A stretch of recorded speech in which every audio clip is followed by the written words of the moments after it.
It used to be that the executive saloon was the be-all and end-all of fancy cars. Yeah, nowadays though, the SUV has really taken root as the new it car, not only here in South Africa, but also from a global perspective. Mercedes-Benz has been quite late to the party with their all-new G classes, G cars, but man, now they are pumping them out. And the latest is the GLC.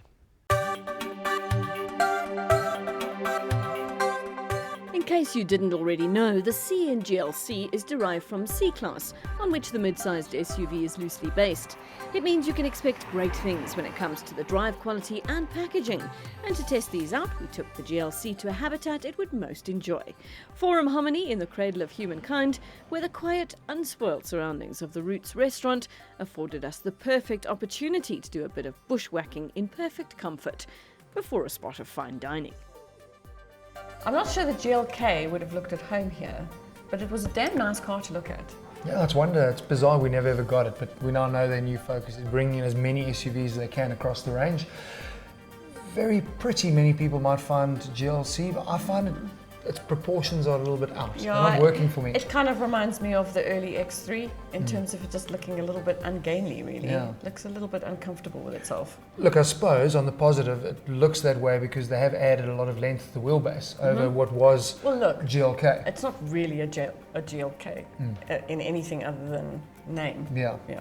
Well, not even in name, because it's not GLC.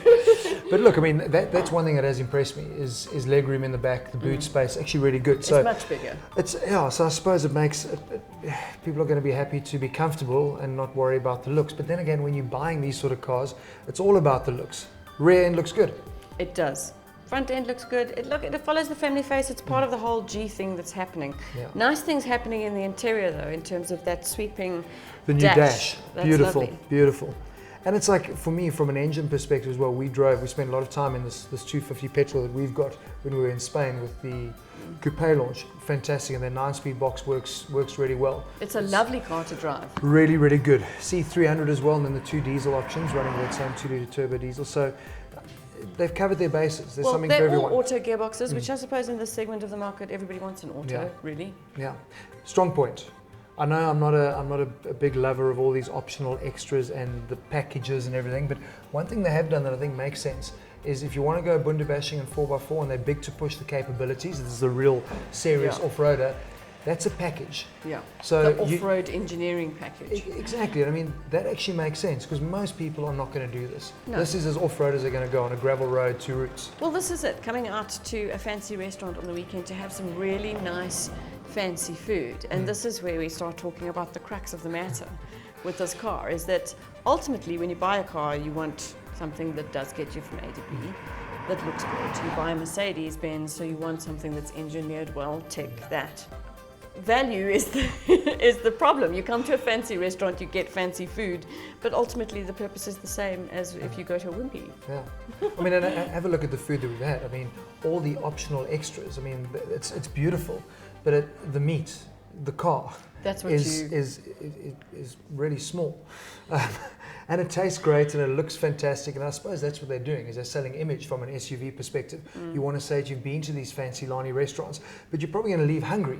And I think that's the thing. If you start speccing up the GLC with what you want, the day you sell that car, you're going to be hungry. Look, I think the car we're driving, base price is 600,000 Rand. But yeah, we tallied up everything on this car and it's an extra almost 300,000 Rand. So you're paying almost R1 million for what is essentially a baby SUV. It's ludicrous because you can then get into the GLE, into a bigger car. You could. Or you can get a Volvo XC90, which has got safety and features and it's a much bigger car for the same price. But that's a challenge. I mean, we've got to make this clear. We're not just having a go at Merca because Audi, BMW, all of them. They all do it. All of them tend to do it. But maybe the consumers just don't realise that stuff you don't get your money back on when you sell it down the line. You're going to trade it in.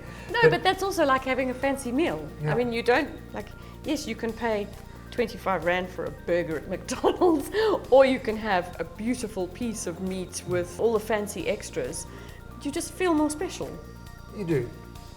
But it doesn't change how you feel hunger-wise afterwards, does it? In the old days, ABS was a big thing and airbags. So the manufacturers that were pushing the boundaries and progressive, they had it, and they should be raving about it. But a lot of the standard features from a safety perspective now, all the manufacturers have. And I don't get how that is now stuff that you still pay for. So your blind spot assist, lane departure, all of that is a package. Now surely that stuff needs to start becoming standard fare because everyone's got it. It should, I agree with you, and especially in a brand like Mercedes-Benz. But then again, you do pay extra because of the brand. What you do get though is a choice of 2 colors at no cost, black or white. It's crazy. That's black it. or white. Everything else is additional. By contrast, a 3-course meal at Roots comes with all the extras included, and the beautifully prepared cuisine should satisfy the palate of most connoisseurs. If you were expecting the same generosity from Mercedes-Benz, however, you're in for a bit of a surprise. Okay, so extras aside, at 600,000 Rand, would you buy this car? I don't know, what does it look like at 600,000 Rand? Because you can't buy that. Or drive like, feel like? Yeah. Is it a 900,000 Rand car? Hell no. Hell no. Hell no. I mean, you'd have to be a complete moron to pay that money. But there are a lot of morons out there that are paying this money because it's the tech that you want. Absolutely. As long as you're aware that you're not going to get those extras back when you trade in the car, it's not going to leave a bad taste in your mouth.